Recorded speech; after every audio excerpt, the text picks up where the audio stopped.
राज्यपाल प्रोफेसर असीम कुमार घोष पहुंचे भिवानी। वस्त्र एवं विज्ञान प्रौद्योगिकी संस्थान भिवानी में पहुंचकर नई शिक्षा नीति 2025 पर की चर्चा। प्रोफेसर असीम कुमार घोष ने कपड़ा उद्योग क्षेत्र में बेहतर कार्य करने वाले इंजीनियर, उद्योगपतियों व छात्र छात्राओं को किया सम्मानित। राज्यपाल ने वर्ष 2047 तक विकसित राष्ट्र बनाने का छात्र छात्राओं, उद्योगपतियों से किया आह्वान। कार्यक्रम में चौधरी बंसीलाल विश्वविद्यालय की वीसी प्रोफेसर दीप्ति धर्माणी व महर्षि दयानंद विश्वविद्यालय के vice chancellor professor Rajveer Singh रहे मौजूद। कार्यक्रम में पहुंचे भिवानी के विधायक घनश्याम सराफ ने कहा, भिवानी का वस्त्र उद्योग क्षेत्र में बड़ा नाम। टीआईटी इंजीनियरिंग कॉलेज ने वस्त्र उद्योग को दिए प्रतिभागी इंजीनियर व उद्योगपति। हरियाणा के राज्यपाल प्रोफेसर असीम कुमार घोष ने कहा कि नई शिक्षा नीति 2025 देश को अंतर्राष्ट्रीय स्तर पर ले जाने का काम करेगी।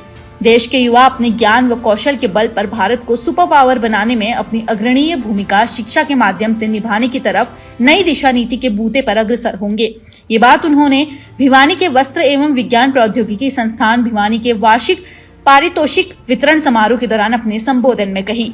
राज्यपाल ने इस मौके पर संस्थान के विद्यार्थियों को न केवल डिग्रियां दी, बल्कि पूर्व विद्यार्थी जिन्होंने कपड़ा उद्योग के क्षेत्र में देश भर में कपड़ा उद्योग क्षेत्र में क्रांति लाने का काम किया, ऐसे पूर्व छात्र व उद्योगपतियों को सम्मानित भी किया। राज्यपाल प्रोफेसर असीम कुमार घोष ने अपने संबोधन में कहा कि टेक्नोलॉजिकल इंस्टीट्यूट ऑफ टेक्सटाइल एवं साइंसेज भिवानी में कपड़ा उद्योग के क्षेत्र में के लिए हजारों इंजीनियरों को यहां से प्रशिक्षित कर उन्हें आत्मनिर्भरता, कौशल व उत्कृष्ट शिक्षा का पाठ पढ़ाया है। इस प्रकार के संस्थान के विद्यार्थियों को आज उन्होंने डिग्रियां बांटी हैं। उन्होंने नए स्नातकों को संदेश देते हुए कहा कि डिग्री केवल एक दस्तावेज नहीं, बल्कि ये जिम्मेदारी का प्रतीक है। नए विचारों तथा नई तकनीकों के माध्यम से विद्यार्थियों को इस शिक्षा को राष्ट्र सेवा में परिवर्तित करना होगा।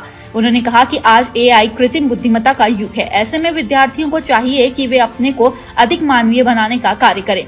राज्यपाल ने कहा कि आज देश एक ऐतिहासिक मोड़ पर खड़ा है। वर्ष 2047 तक विकसित भारत का आह्वान प्रधानमंत्री नरेंद्र मोदी कर चुके हैं। ऐसे में युवाओं व वैज्ञानिकों तथा इंजीनियरों पर विकसित भारत बनाने की जिम्मेदारी अधिक है। इस मौके पर भिवानी से भाजपा विधायक घनश्याम सराफ ने कहा कि राज्यपाल ने भिवानी के टेक्सटाइल क्षेत्र की प्रशंसा की है। भिवानी में विभिन्न कपड़ा मिलें देश में उच्च गुणवत्ता के कपड़ों को तैयार करने के लिए जानी जाती है। ये भिवानी के लिए गौरव की बात है। आने वाले समय में भिवानी के वस्त्र एवं विज्ञान प्रौद्योगिकी संस्थान भिवानी के इंजीनियर वस्त्र उद्योग को आगे बढ़ाने का कार्य करेंगे। वहीं पूर्व इंजीनियर सरदार इंद्रमोहन व छात्रा ने कहा कि आज कपड़ा उद्योग के क्षेत्र में नित्य प्रतिदिन नई खोज हो रही है तथा युवा इंजीनियर इस उद्योग में नवाचार के लिए कार्य कर रहे हैं। उन्होंने भी इस क्षेत्र में कार्य किया है, उन्हें इस बात पर गर्व है। की बात है कि हमारे माननीय राज्यपाल महोदय भिवानी टीआईटी में एनुअल मीट के लिए आए और उन्होंने आशीर्वाद दिया कि बच्चों की शिक्षा को और आगे बढ़ाना चाहिए।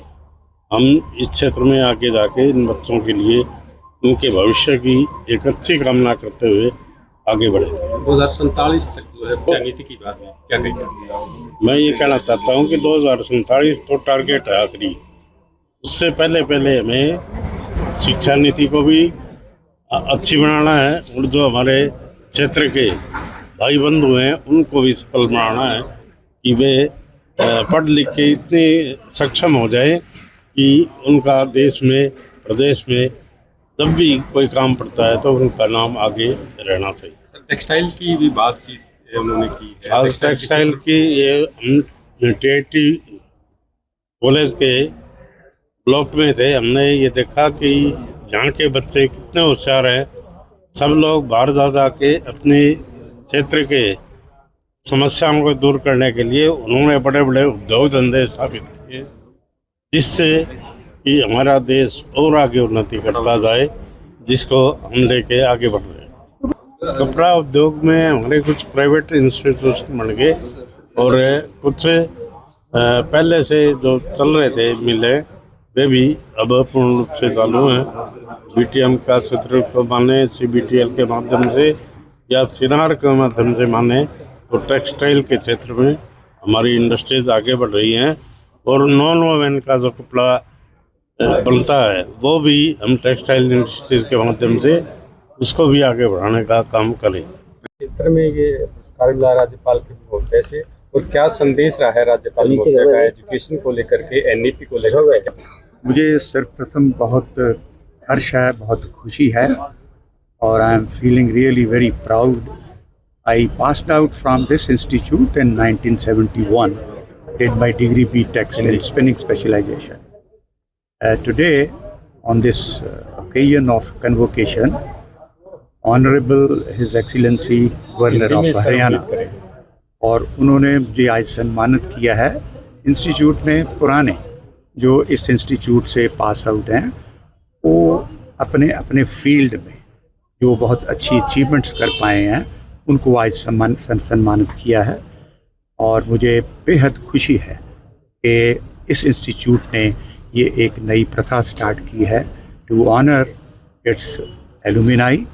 और मैं सल्यूट करता हूँ अपने अल्मा मेटर को, the technological institute of textiles and sciences.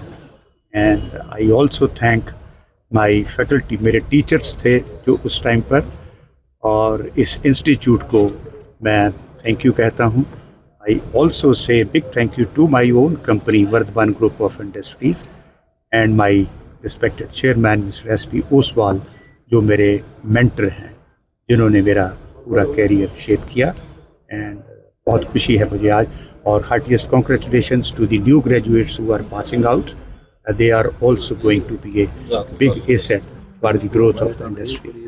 राज्यपाल महोदय ने नई शिक्षा ही अच्छे शब्दों में राज्यपाल साहब ने नई नीति के बारे में जिक्र किया है और मुझे पूर्ण आशा है कि सरकार के इस इनिशिएटिव से आने वाले समय में एजुकेशन के फील्ड में जो नई पीढ़ी है ये बहुत फास्ट आगे बढ़ेंगे और देश की तरक्की में कंधे से कंधा मिला के हमारे देश को जो अगले 5 साल में वर्ल्ड की तीसरी इकोनॉमी बनने जा रही है उसमें योगदान. Priyanka Bansal, I am gold medalist and today is a big day for me and मेरा नाम प्रियंका बंसल है, मैं गोल्ड मेडलिस्ट हूँ. आज मेरे लिए बहुत बड़ा दिन है और मेरे पापा के लिए एक प्राउड मोमेंट है. आज गवर्नर सर यहाँ आए हुए हैं दीक्षांत समारोह में और उन्होंने टेक्सटाइल इंडस्ट्री को लेके, एजुकेशन को लेकर बहुत ही अच्छी बातें बताई कि कैसे हम प्रोग्रेस कर सकते हैं, कैसे स्टूडेंट्स को आगे बढ़ना चाहिए. यहाँ पे वाइस चांसलर सर और काफ़ी बढ़िया हाईली क्वालिफाइड लोग आए हुए हैं. सबने हमारी ग्रोथ के लिए, यूथ के लिए और एक सोसाइटी के लिए भी बहुत अच्छा मैसेज दिया है. और बाकी जो स्टूडेंट्स हैं, गोल्ड मेडलिस्ट हैं और अपनी डिग्री लेने आए हुए हैं, सब बहुत खुश हैं. मैं सबको कॉन्ग्रेचुलेट करना चाहती हूँ और जो मेरा गोल्ड मेडल है वो मेरे पापा को मैं डेडिकेट करना चाहती हूँ क्योंकि उन्हीं के कंटिन्यू सपोर्ट और हर चीज़ में मुझे आगे बढ़ते रहने की प्रेरणा देने के कारण ही मैं आज यहाँ हूँ. Thank you.